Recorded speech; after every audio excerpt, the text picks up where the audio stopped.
Bonjour à tous et bienvenue dans cette vidéo dans laquelle nous allons parler aujourd'hui de Pluton. Je rappelle que tout ce que je vous présente ici sont des choses que j'ai écrites il y a à peu près un an alors que j'étais en train d'écrire le Grand Guide Astro 2023. Dans cette vidéo, nous allons parler de Pluton en Verseau, bien entendu, mais plus particulièrement pour la période du 24 mars au 12 juin 2023, qui nous concerne donc pour cette année. Alors, donc, en 2023, Pluton fait une première entrée dans le signe du Verseau entre le 24 mars et le 12 juin 2023. En fait, c'est au 23 mars et pas le 24. Mais en numérologie, je prends le 24 parce que le 23, Pluton est à 0,00 degré du signe du Verseau, alors que le 24, il sera à 0,01 degré. Donc en numérologie, on commence toujours avec le 1 jusqu'au 9. Les changements de signe de Pluton sont toujours des événements astrologiques importants avec des changements énergétiques importants. Donc j'ai cherché au travers de la numérologie, au travers du tarot, au travers de l'astrologie, tout ce que l'on pouvait déduire de ce transit à venir de Pluton en Verseau. Et en numérologie, plus particulièrement, il y a un chiffre qui est très intéressant, c'est le chiffre 9. Et ce chiffre 9, il va en dire long sur cette période du 24 mars au 12 juin 2023. Alors où est-ce qu'on le trouve, ce chiffre 9 ? Eh bien, le jour de l'entrée de Pluton en Verseau, ce sera donc le 24 mars 2023. En numérologie, il s'agit d'additionner 2, 4 et 3 pour le mois de mars et on obtient donc le chiffre 9. C'est donc un jour en vibration 9. Et en 2023 plus précisément, il suffit d'ajouter 7 et là on obtient le nombre 16 qui est un nombre dit karmique et qui correspond à la vibration journalière du 24 mars dans l'année 2023. Ensuite, si l'on regarde la date du 12 juin 2023, date à laquelle Pluton est tout juste sorti du signe du Verseau. Le 12 juin va s'écrire 1 plus 2 plus 6 qui va également nous donner 9. Donc c'est aussi un jour en vibration 9. Et évidemment, en 2023, on rajoute 7 et on obtient également le nombre 16. Le 9 est donc très important, ainsi que le 16. Et je ne crois définitivement pas au hasard, mais plutôt aux synchronicités, puisque le 16 avril 2023, que l'on peut décomposer en 1 plus 6 plus 4 pour le mois d'avril qui nous donne 11 et qui nous parle d'un élan important au niveau des énergies. Et en 2023, on rajoute 7, ce qui nous donne 18 et par réduction, 1 plus 8 nous donne 9. Et pourquoi cette date du 16 avril 2023 est importante aussi ? Eh bien tout simplement parce qu'elle correspond au début d'un carré entre Pluton et Jupiter qui va durer presque 2 mois et qui sera donc très important, mais nous le verrons dans la partie astrologie. Alors, que représente le chiffre 9 ? Le chiffre 9, c'est le dernier chiffre de la série de 1 à 9. On peut l'appeler la dernière marche, la dernière étape. Et en ce sens, il représente à la fois une finalité d'un cycle et une ouverture sur autre chose. C'est la naissance, la renaissance. D'ailleurs, le 9, c'est le temps de gestation d'ailleurs de la femme pour que le fœtus arrive à maturité. On peut donc dire que cette période du 24 mars au 12 juin est une période de maturité, que les choses sont à point pendant cette période-là. Et il faut comprendre que ce qui vient après le 9, c'est-à-dire le cycle qui suit, peut être soit une continuité du cycle précédent avec pour viser une amélioration ou une expansion, mais il peut aussi s'agir d'un démarrage d'un cycle totalement différent. Aussi d'un côté, il est possible de transformer et de faire évoluer ce qui existe déjà, ou de l'autre, faire une sorte de reset, tourner une page, passer à un autre chapitre ou même carrément changer de livre. Quelle que soit la direction prise, retenons du chiffre 9 qu'il comporte une notion de maturation et une notion d'évolution. Mais la notion d'évolution, elle est généralement interprétée comme une avancée et elle est d'ailleurs souvent associée à la notion d'élévation. Évolution et élévation sont d'ailleurs des notions que l'on donne au chiffre 9 en numérologie. Mais il ne faut surtout pas oublier que c'est avant tout une étape à passer pour aller vers l'évolution et l'élévation. Ainsi, pour accéder à cela, il faut d'abord passer par ce que l'on appelle une phase de dissolution. La dissolution, par définition, c'est l'action de dissoudre quelque chose dans autre chose pour obtenir un nouvel état. C'est un peu de l'alchimie, en quelque sorte. Le 9 invite donc à dissoudre ce qui ne sert plus ou à terminer ce qui doit l'être, définir ce qui doit être transformé afin d'accéder au renouveau. Pour ce faire, on a généralement une idée de ce que l'on a au départ et de ce qu'on veut obtenir comme résultat. Si je mets du colorant rouge dans un verre d'eau, c'est pour avoir une eau colorée en rouge. D'accord? Donc on a normalement une idée de ce que l'on est en train de transformer. C'est pourquoi dans la notion de dissolution, il y a à la fois des pensées vers ce que l'on est en train de dissoudre et en même temps vers ce que l'on espère comme résultat. Mais en même temps, on se lance un peu dans l'inconnu par rapport à ce que l'on va obtenir véritablement. Donc en fait, le chiffre 9, il représente beaucoup de notions importantes. L'avancée, l'évolution, l'élévation, la transformation, la dissolution, les expériences, les espoirs, la fin, la suite, le renouveau, les surprises, les récoltes de ce qui a été semé, etc. Le chiffre 9, il est également associé à d'autres notions comme le monde et la conscience du monde, la philosophie, la spiritualité, la beauté, les arts, l'ouverture de conscience, mais aussi la compassion, la générosité, le partage. En tant que chiffre final, on peut dire que le 9 annonce toujours de grands changements, de grands bouleversements qui vont permettre de dissoudre l'ancien pour en faire quelque chose de nouveau, pour faire évoluer vers l'étape suivante et de pouvoir faire quelque chose de différent. Il ouvre donc sur un nouveau monde, vers une nouvelle conscience, vers des intérêts plus larges, d'autres manières de penser. Et cela concerne bien entendu l'ensemble du monde et des peuples qui s'y trouvent.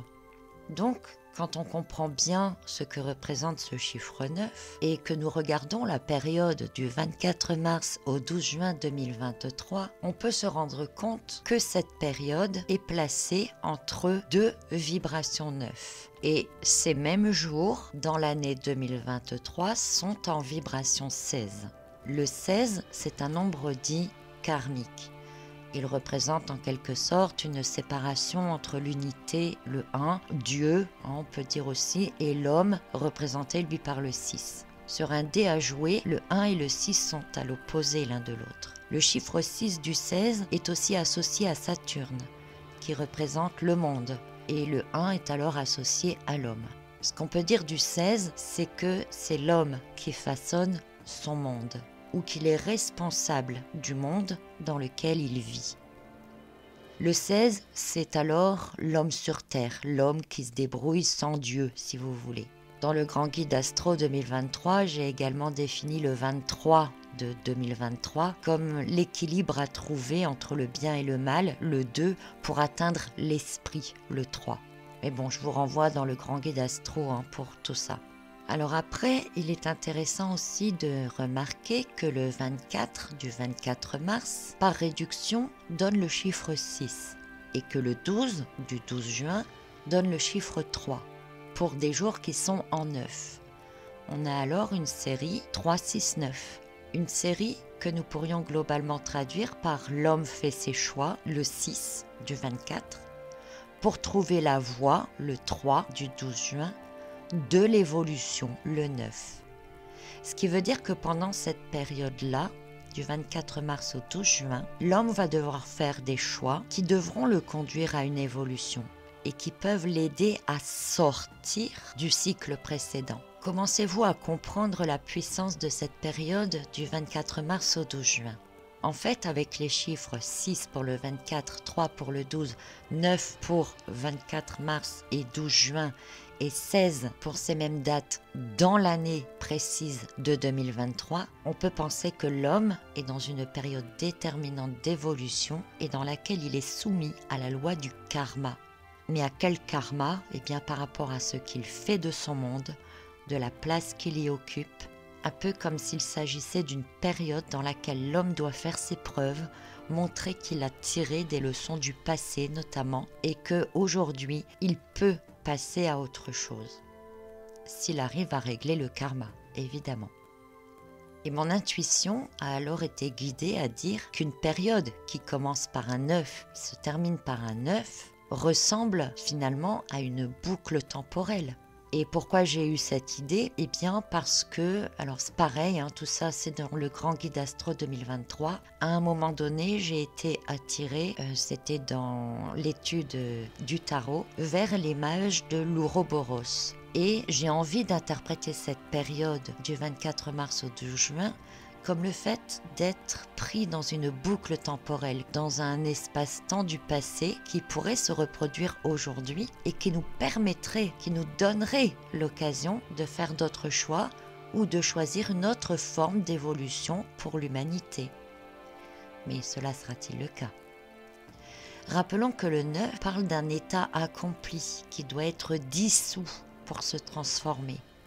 Nous parlons donc ici d'un état de maturation complet qui est atteint et qui doit subir une sorte de métamorphose ou de transmutation pour pouvoir devenir différent, pour pouvoir continuer à évoluer. Donc ça signifierait que nous avons atteint un stade qui doit absolument changer maintenant afin de réaliser une forme de conversion, peut-être grâce à de nouvelles données. Et cette transformation se fera finalement quelle que soit la voie empruntée pour y arriver.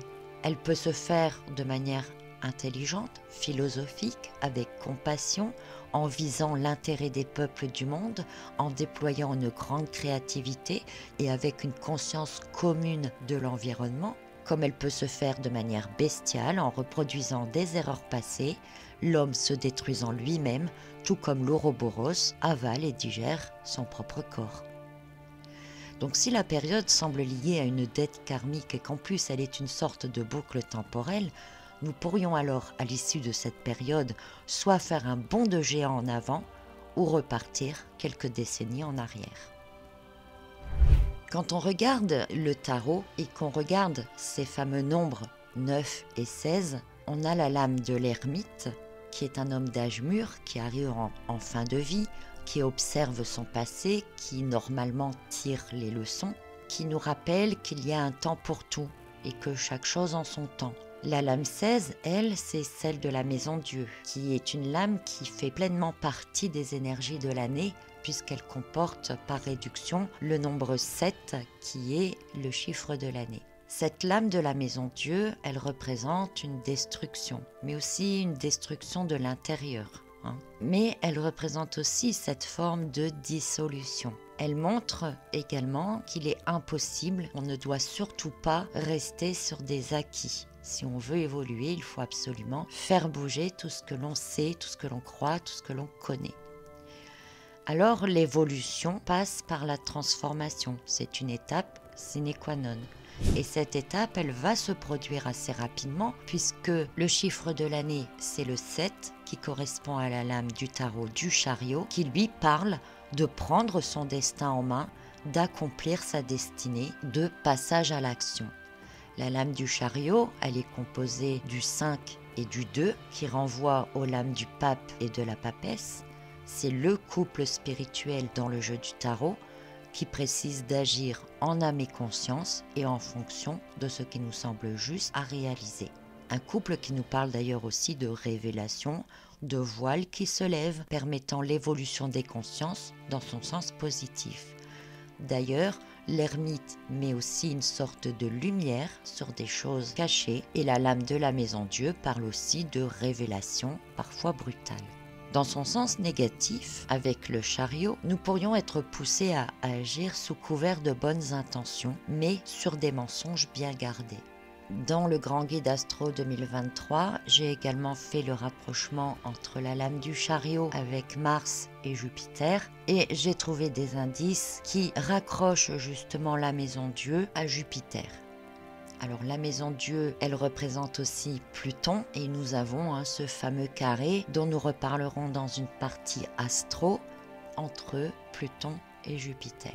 Donc la lame de la maison Dieu, elle est vraiment très très importante évidemment pour cette année. Donc nous verrons un peu plus tout cela dans la partie astrologie, mais pour le moment, ce que l'on peut dire avec cette histoire de boucle temporelle, c'est d'être mis face à son destin. Et que les notions de dissolution vers une renaissance sont des notions que l'on retrouve dans les caractéristiques qui sont accordées aussi à Pluton en astrologie. Avec Pluton, on va parler de mort symbolique, de métamorphose, de fatalité, de destinée, d'instinct. Et en fait, pour une première entrée dans le signe du Verseau, c'est vraiment très symbolique que ce passage en Verseau soit encadré par des neufs et d'être conduite à penser à l'Ouroboros. Mais bon, tout ça, évidemment, ça reste des interprétations personnelles, guidées par une intuition personnelle, avec des images qui m'arrivent d'un seul coup, donc c'est peut-être pas non plus très très fiable. Durant son passage en Capricorne, Pluton a quand même bien transformé tout ce qui est économie, travail, la plupart des bases et des fondations sur lesquelles nous nous sommes appuyés et construits depuis 200 ans. Et en Verseau, nous le verrons dans la partie astro, il va commencer aussi à dissoudre les fondements de la société. Tout ce qui n'est plus en harmonie finalement avec les changements qui ont été réalisés dans le Capricorne.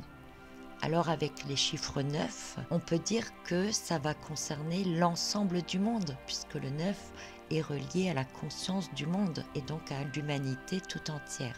La lame de la maison Dieu, qui est aussi appelée la maison de Pluton dans d'autres jeux plus anciens ou encore la maison du diable, alors que les dates du 24 mars et du 12 juin 2023 portent la vibration 16, qui est le nombre de cette lame, eh bien ça place parfaitement cette période sous l'influence de Pluton et de Jupiter finalement, et de ces énergies puissantes de destruction, de transformation radicale et définitive.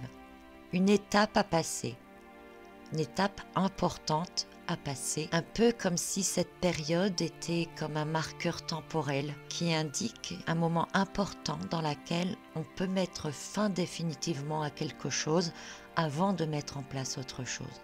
Le 9, en astrologie par exemple, c'est la maison 9, celle de l'étranger, du lointain, elle parle aussi du monde, c'est la maison également de la vérité, du jugement, et c'est surtout la maison de Jupiter. Donc on retrouve Jupiter et Pluton dans la lame de la maison Dieu, on retrouve Jupiter et Pluton dans ce chiffre 9 qui encadre la présence de Pluton en Verseau en 2023. Et le 9, c'est aussi la 9e planète du système solaire qui est Pluton. Enfin, Pluton n'est plus considéré comme une planète, mais en astrologie, on le garde toujours.